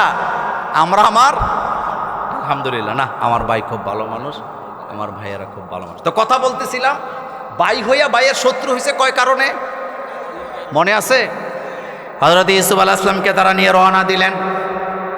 হযরত ইয়াকুব আলাইহিস সালাম বললেন, তোমরা বারবার আমার কাছে কাকুতি মিনতি করার কারণে আমার সন্তান ইউসুফকে তোমাদের সাথে দিয়ে দিলাম, কিন্তু আমার মন তোমাদের ব্যাপারে ভালো কিছু সাক্ষী দেয় না। তারা হযরত ইউসুফ নবীকে, বাচ্চা মানুষ, তাকে নিয়ে মাঠের মধ্যে বসায়া, চতুর্দিকে 10 ভাই বসছে, মাঝখানে ইউসুফকে বসায়া বরুই গাছের কাঁটাযুক্ত ডালা দিয়া পিটতে শুরু করলেন। হযরত ইউসুফ আলাইহিস সালাম জানি না অপরাধটা কি। এক ভাইয়ের গলায় জড়ায় ধরে বললেন, ভাই আমার অপরাধটা কি? কেন তোমরা আমাকে মারো? কিছুই বলে না। আরেকজন পিটায়, আরেকজন পিটায়, পালাক্রমে পিটাইতে পিটাইতে পিটাইতে পিটাইতে রক্তাক্ত করছে। এই যেন আবরার হত্যার দৃশ্য।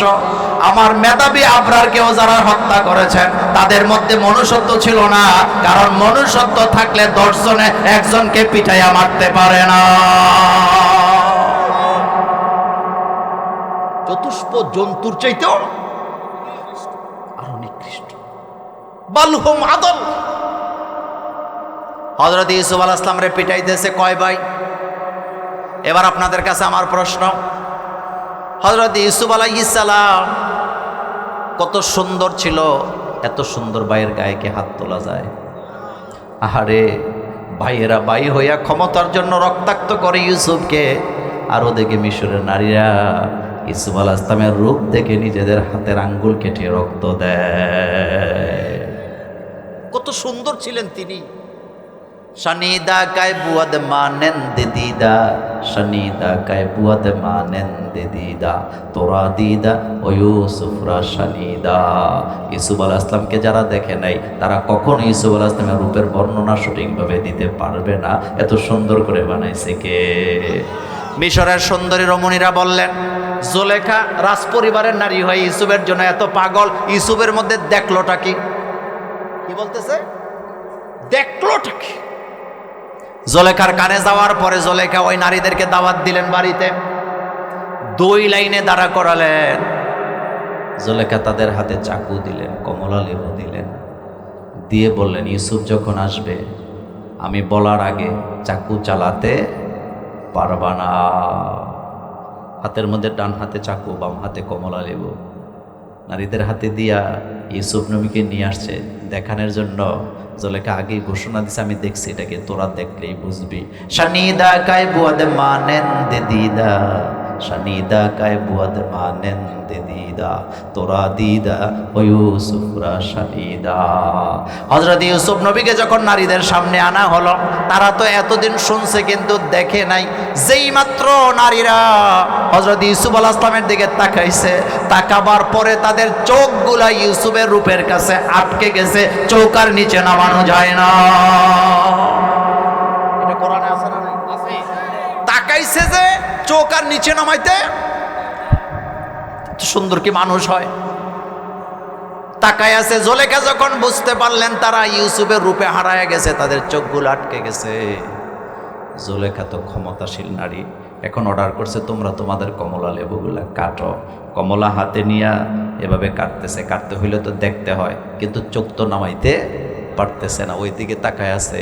এবার কাটতেছে, জুলেখার অর্ডার না মানলে জুলেখা শাস্তি দিবে। কাটতে কাটতে কমলা লেবু কাইটা নিজেদের হাতের আঙ্গুলও খানিকটা কেটে গেছে। জুলেখা ইউসুফকে সামনে দিয়ে নিয়ে যখন আড়ালে চলে গেছে, নারীরা নিচের দিকে তাকায় দেখে প্রত্যেকটা নারীর হাতের আঙ্গুল কাটা, প্রত্যেকটা হাত থেকে রক্ত ঝরতেছে। আল্লাহু আকবার। মা আয়েশা বলেন, ইউসুফের রূপ দেখার পরে যে সমস্ত রমণীরা তাদের নিজেদের আঙ্গুলগুলা কেটেছিল, তারা যদি আমার স্বামী মুহাম্মদ সাল্লাল্লাহু আলাইহি ওয়াসাল্লামকে দেখতো, নিজেদের কলিজা কাটলেও তারা টের পেত না। এত সুন্দর নবীকেও কাফেররা মার দিছে, রক্তাক্ত করছে। যুগে যুগে ভালো ভালো মানুষগুলোকে হত্যা করা হয়, জালেমদের হৃদয়ের মধ্যে কোনো ভালোবাসা জাগ্রত হয় না। আমাদের কোরআনের পাখি আল্লামা সাঈদী হসপিটালে ঢোকার সময় এত সুন্দর হাসি দিল, জালেমদের হৃদয়ে কোনো মায়া নাই, এই লোকটাকে তারা দুনিয়া থেকে সরায়া দিল।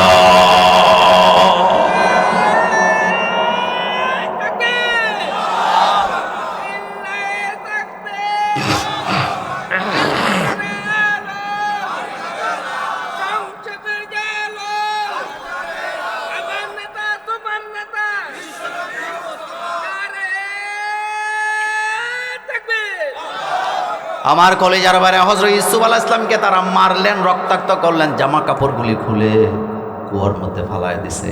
কারণ ছিল কয়টা? 3টা। আমার কলেজার বাইরা, কিন্তু ইউসুফ নবীকে স্বপ্ন দেখাইছে কে?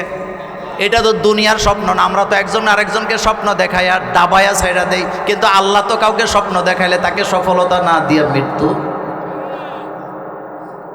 আমাদের দেশে আমরা মানুষকে আশ্বাস দিয়ে বিপদে ফালাই, এই ঘটনা আপনাদের মনিরামপুরে হয় না? কি দেয়? এই যে পোলাভেনে ফ্যাম করে না, একটা আর একটার আশ্বাস দেয়, তোমারে নিয়ে গাছতলায় থাইকাম, এরপরে বিল্ডিং এর ভিতরেও মারামারি চলে। কথা কন না কেন? চলেনি। ভালোবাসা আগে না বিয়ে আগে? ওয়ালা মুত্তাখিজাতি আখদান, আল্লাহ বলে খবরদার, বিয়া না করে লুকায় লুকায় প্রেম প্রীতি চলবে না। কিন্তু সমানে এই খেলা বাংলাদেশে আছে না? না। শোনেন, জিনার চেয়ে নোংরামি কাজ পৃথিবীতে আর আছে? যেই জাতি জিনা করে ওই জাতি ধ্বংস হয়, যেই ব্যবসায়ী জিনা করে ওই ব্যবসায়ী ধ্বংস হয়, যেই রাজনীতিবিদ জিনা করে সেই রাজনীতিবিদ ধ্বংস হয়ে যায়। আমি আপনাকে এই ব্যাপারে 1 ঘন্টা আলোচনা শোনাতে পারবো, কিন্তু আজকে ওই আলোচনা যাব না। যারা জিনায় লিপ্ত হয় তাদের ধ্বংস। যেই সংসারের নারী পুরুষেরা জিনায় লিপ্ত হয়, পরকীয়ায় লিপ্ত হয়, তাদের সংসারও আগুনের মতো জ্বলে পুড়ে ছারখার হয়ে যায়। কোন বুদ্ধিমান মানুষ কখনো জিনায় লিপ্ত হয়? আল্লাহ এই কথা কোরআনে একবারও বলে নাই যে তোমরা জিনা করো না। আল্লাহ একবারও কোরআনে বলে নাই জিনা করো না। আল্লাহ বলছে লা তাকরাবুজ জিনা, জিনার কাছেও যাইও না। করা তো অনেক দূরের কথা, কাছেও। কিন্তু আমাদের জিনা আসেনি? কথা কর না কেন? আছে না নাই? খবরদার, যারা জিনা করে ওই জাতির দোয়া আল্লাহর দরবারে কবুল হয় না। ওই জাতিকে আল্লাহ অচেনা রোগ দিয়ে ধ্বংস করে দেয়। শোনেন, যে জিনা করে, রাসূলুল্লাহর হাদিস, আল্লাহ রাসূল বলেছেন যারা পৃথিবীতে জিনা করে মৃত্যুর আগে তাদের আল্লাহ এমন রোগ দিবে যেই রোগের ডাক্তার ওষুধ পৃথিবীতে খুঁজে পাওয়া যাবে না। সংসার ধ্বংস হয় পরকীয়ার কারণে। কি কথা, কি বাক্য! প্রেম মানে পবিত্র কইছে কেন? বিয়ে করেন, ভালোবাসেন, সওয়াব আছে না নাই? কিন্তু বিয়ে না করে ভালোবাসলে জিনা জিনা জিনা জিনা। জেনা করতে করতে যুবকগুলো ধ্বংস হয়ে যায়। বিয়ের আগে ভালো ভালো ছাত্র প্রেমের নামে জেনা করায়, তার জীবন কি হয়? রোল নাম্বার 1 কুমিল্লা জিলা স্কুল। প্রত্যেকটা জিলা স্কুল আগে ভালো ছিল কিনা? ছিল।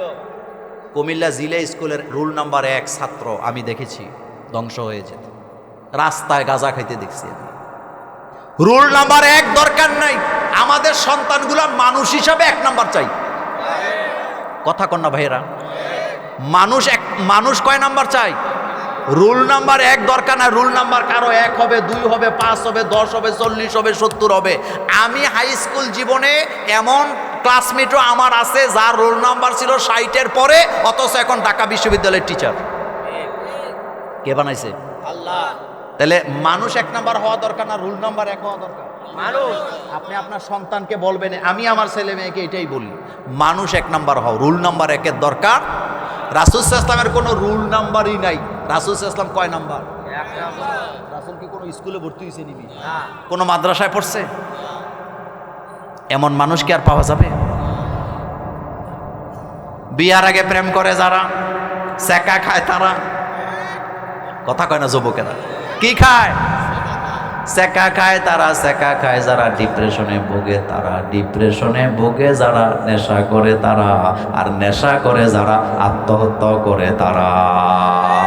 কিন্তু আমরা যারা কোরআনের আন্দোলন করি, আমাদের জবানে জিকির আছে না নাই? আমাদের জিকির হলো লা ইলাহা, লা ইলাহা, লা ইলাহা ইল্লাল্লাহ মুহাম্মাদুর রাসূলুল্লাহ সাল্লাল্লাহু আলাইহি ওয়াসাল্লাম। হযরত ইউসুফ আলাইহিস সালামকে তারা কুয়ায় ফেলায় দিছে। কয় কারণ? এই 3 কারণে যেন আমরা নিজেরা নিজেদের শত্রু না হই। এবার শোনেন, ইউসুফ আলাইহিস সালাম কুয়ায় পড়ে আছে, মরে আছে না বাঁচা আছে? হেফাজত করতেছে কে? কারণ স্বপ্নটা কে দেখাইছিল?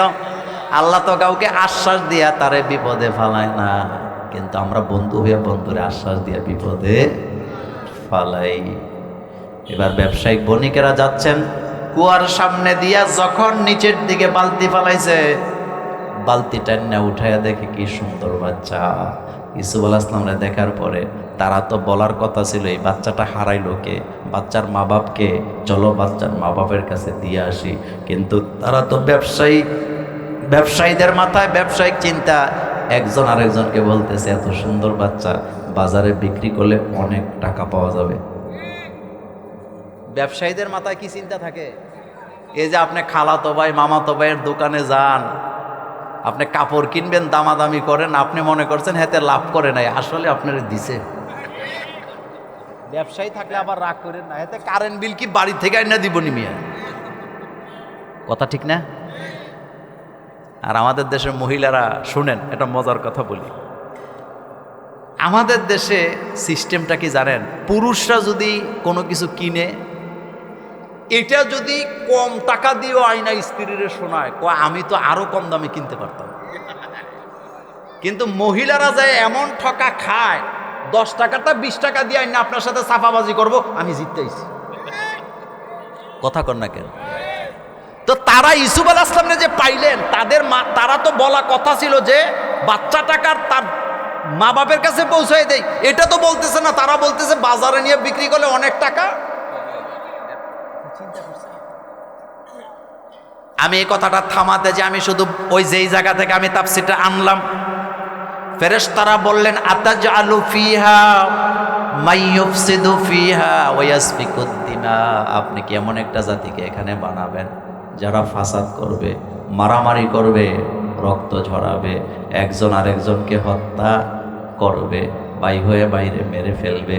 কিন্তু বাই হয়ে বাইরে হিংসা করে যতই মারুক না কেন ইউসুফ নবীকে, আল্লাহ তো ইউসুফ নবীকে মিশরের প্রেসিডেন্ট বানালেন, শুধু বানান নাই, যেই ভাইয়েরা হিংসা করে তাকে হত্যা করল, ইউসুফ আলাইহিস সালামকে মিশরের প্রেসিডেন্ট বানাইয়া আর ওই ভাইদের হাতে ভিক্ষার বস্তা দিয়া ইউসুফের সামনে দাঁড়া করাইছেন কে? আল্লাহু আকবার বলেন। আপনি কাউকে কখনো হিংসা করবেন না, যদি করেন আপনি নিশ্চিত থাকেন ওই লোকগুলোর কাজ আপনার জীবনে একবার হইলেও লাগবে। গ্রামের গরিব মানুষকে সহযোগিতা করবেন। আপনি যশোরে কোটি কোটি টাকার মালিক, মনিরামপুর এলাকা আপনি আসেন না, আসলেও গরিবদেরকে সহযোগিতা করেন না, আপনি নিশ্চিত থাকেন মরার পরে আপনাকে এখানে এনে মাটি দিতে হবে। কথা ঠিক না? ঢাকা শহরে আপনার কোটি কোটি টাকার ব্যবসা আছে, এলাকার গরিবদেরকে আপনি সাহায্য করেন না, আপনি নিশ্চিত থাকেন ওই ব্যবসায় আপনার কোনো আসা যায় না। আপনি মরার পরে আপনার এলাকার যুবকেরা কাঁধে করে আপনাকে কবরে নিয়ে নামাবে। আপনি বলবেন মোল্লা ভাই আমার টাকার অভাব নেই, বনানী, গুলশান, এরপর আজিমপুরে আমাকে মাটি দিবে। শুনেন, আপনাকে যদি গুলশান আর আজিমপুরে মাটি দেওয়া হয়, 6 মাস পরে আপনার কবরের কোনো চিহ্ন পৃথিবীতে খুঁজে পাওয়া যাবে না। কিন্তু আপনাকে যদি আপনার এলাকায় এনে মাটি দেওয়া হয়, 200 বছর পরে আপনার কবরকে চিহ্নিত করা যায়। কথা বোধহয় বুঝেন নাই? আজিমপুরে যাদেরকে মাটি দেয় 6 মাস পরে কবর আসে না গেছে, কি দিয়ে উল্টায়? বোলডুজার। কথা কি দিয়া? কিন্তু আপনাদের এলাকায় যখন কবর করতে লাগে, মুরব্বীরা যায় বসে থাকে, বলে দেয় এখানে অমুকের কবর আছে, সাইড করো। বলে কিনা? বলে। গ্রামের গরিব মানুষ আপনাকে ঠকাবেন, আপনি তাদের পাশে দাঁড়াবেন। রাসূলুল্লাহকে আল্লাহ পাক বলছেন অর রুজজা ফাহজুর, আপনি মানুষের জন্য হৃদয়টাকে উন্মুক্ত করে দেন। কথা লম্বা করতে চাই না আমার কলিজার ভাইয়েরা, এবার কথা শুনেন। তাহলে এই রক্তপাত আমাদের মধ্যে আছে না নাই? এটা বন্ধ হোক, আপনারা কি চান? কথা কন না কেন? মারামারি বন্ধ হোক চান তো? চাইলে রাজনীতি নিয়ে মারামারি করেন। আপনি আপনার আদর্শ প্রচার করেন, আমি আমার আদর্শ প্রচার করি। মানুষ যেটাকে ভালো মনে করে সেটাই কি গ্রহণ করবে। রাসূলুল্লাহকে কাফেরা এসে প্রস্তাব দিছিল না যে মুহাম্মদ সাল্লাল্লাহু আলাইহি ওয়াসাল্লাম, তুমি বাড়ি চাইলে বাড়ি পাবা, গাড়ি চাইলে গাড়ি পাবা, বউ চাইলে বউ পাবা, রাজত্ব চাইলে রাজত্ব পাইবা, তুমি শুধু এক ইলার একাত্মবাদের কথাটা বন্ধ করো। রাসূল কি রাজি হয়েছে নাকি? আমার কলেজের ভাইরা, ওয়া নাহনু নুসাব্বিহু, ফেরেশতারা বলেন আমরাই তো তাসবিহ করি। আল্লাহ রাব্বুল আলামিন বললেন ক্বালা ইন্নী আ'লামু মা লা তা'লামুন, আমি যেটা জানি তোমরা সেটা জানো না। তার মানে এদের মধ্য থেকে ভালো মানুষ আছে না না? তাদের মধ্য থেকে আবিদিন, জাকিরিন, রাকিইন, সাজিদিন হবে, আমার আনুগত্য তারা করবে। তাদের মধ্য থেকে পয়গাম্বর হবে, নবী হবে, রাসূল হবে, আমার খাদিজা হবে, আয়েশা হবে, মরিয়ম হবে। তারা আমার মধ্যে, এদের মধ্য থেকে আসিয়ার মতো মহিলা হবে। হযরত আসিয়া চিন্তা করছেন, তার স্বামী ফেরাউন, তার স্বামীকে, কিন্তু আসিয়ার ঈমান আছে না নাই? ফেরাউনের অত্যাচার, ফেরাউনের অবিচার আসিয়াকে আল্লাহ রাস্তা থেকে এক চুলো হটায় দিতে। তাহলে আমি প্রথম কথায় যাই, একটা শব্দের ব্যাখ্যা আমি করি নাই, সেটা কি ছিল? খলিফা। এটাই হলো মূল কথা আজকের, খলিফা। শুনেন, আল্লাহ বলছে ইন্নী জাইলুন ফিল আরদে খলিফা, আমি খলিফা বানাবো।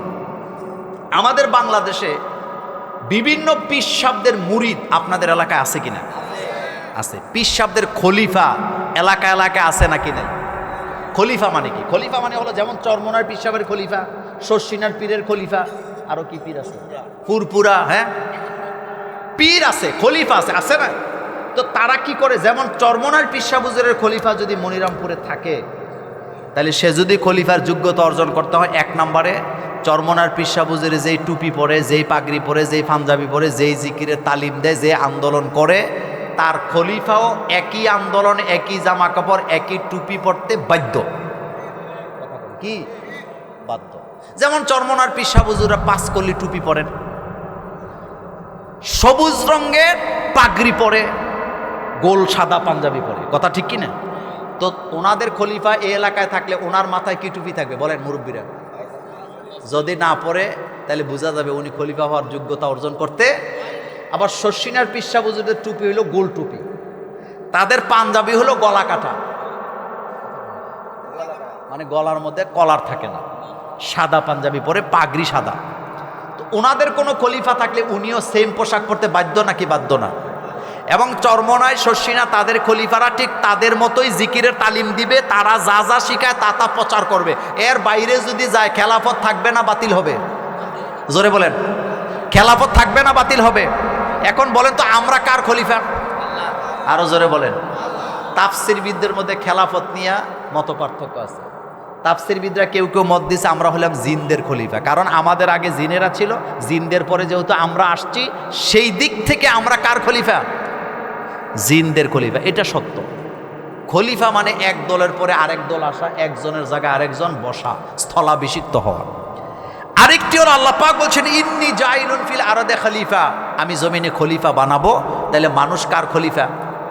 এখন আপনাকে জানতে চাই, চরমনার পীর সাহেব আর শর্ষিনার পীর সাহেবের খলিফারা যদি তাদের নিজস্ব পীরের তরিকা বাদ দিয়ে অন্য তরিকায় দাওয়াত দেয়, তাদের খেলাফত যদি বাতিল হয়, তাহলে আমরা আদমের সন্তানেরা আল্লাহর খলিফা, আমরা যদি এখানে আল্লাহর খেলাফতের দায়িত্ব বাদ দিয়া সমাজতন্ত্র, কমিউনিজম, রাজতন্ত্র, এটা সেটার দাওয়াত দেই, আমাদের খেলাফত বাতিল হওয়ার সম্ভাবনা আছে না নাই?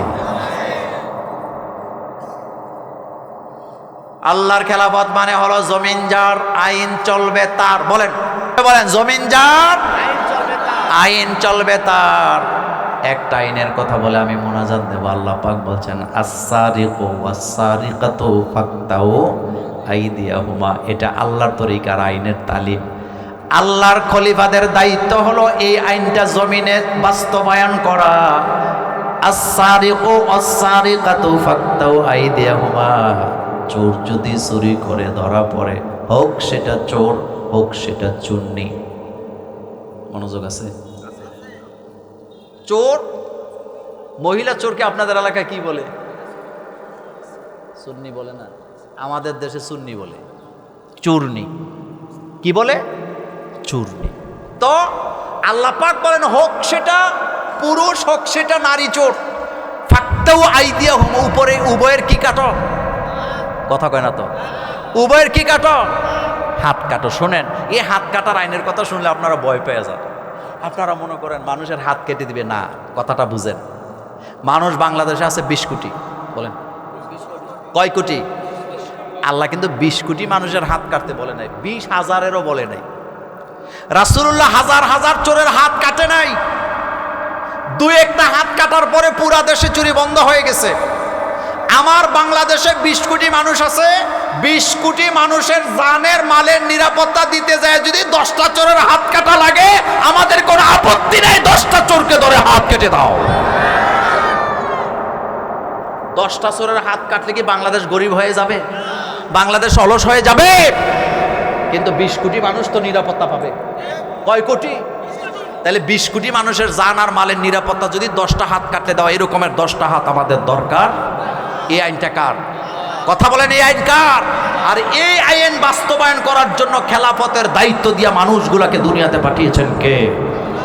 এই কথাটা আল্লাহ পাক বলছেন, ইয ক্বালা রাব্বুকা লিল মালাইকাতি ইন্নী জাইলুন ফিল আরদি খলিফা ক্বালু আতাজআলু ফিহা মান ইউফসিদু ফিহা ওয়া ইয়াসফিকুদ দিমাআ ওয়া নাহনু নুসাব্বিহু বিহামদিকা ওয়া নুকদ্দিসু লাক ক্বালা ইন্নী আ'লামু মা লা তা'লামুন।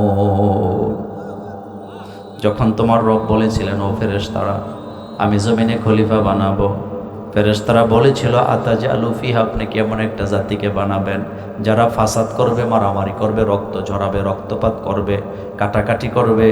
ওয়া নাহনু নুসাব্বিহু বিহামদিকা ওয়া নুকদ্দিসু লাক, আমরাই তো আপনার তাসবিহ করি, আমরাই তো আপনার প্রশংসা করি। ক্বালা, আল্লাহ পাক বলেন ইন্নী আ'লামু মা লা তা'লামুন, আমি যেটা জানি তোমরা সেটা জানো না।